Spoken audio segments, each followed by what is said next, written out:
آج نوجوانوں کا، بزرگوں کا یہ جذبہ دیکھ کے مجھے یقین ہو چکا ہے کہ وہ وقت دور نہیں ہے جب خلافت عثمانیہ کا پرچم دوبارہ ملا عمر مجاہد کا دور واپس آنے والا ہے انشاءاللہ، کہ آج کے بعد پاکستان امریکہ کے کہنے پہ جنگیں نہیں لڑے گا انشاءاللہ تعالی۔ آج کے بعد پاکستان اپنے فیصلے خود کرے گا، اور جب یہی جذبہ رہا تو انشاءاللہ تعالی پاکستان وہی جہاد کرے گا جسے جہاد کہتے ہیں انشاءاللہ تعالی۔ کشمیر کا فیصلہ آدھا گھنٹہ کھڑے ہو کے احتجاج کرنے سے نہیں ہوگا، عملی طور پہ ہوگا انشاءاللہ۔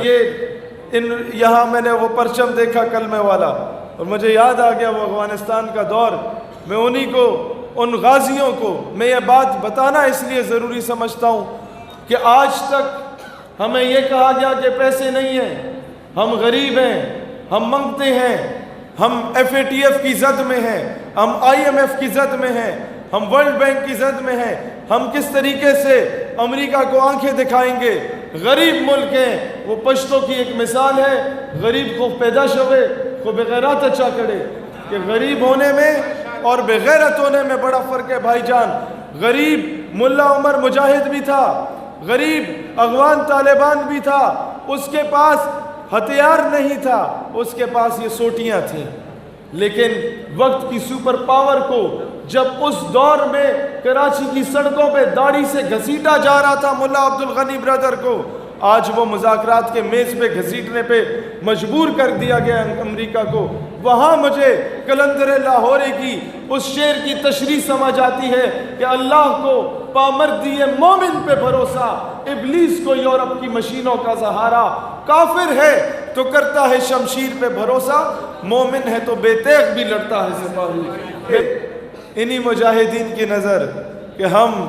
تختہ و تخت میں سے ایک چنا کرتے ہیں، ہم عجب شان سے دنیا میں جیا کرتے ہیں، توپ کیا چیز ہے، بندوق کسے کہتے ہیں، ہم تو ٹینکوں کی صفیں چیر دیا کرتے ہیں۔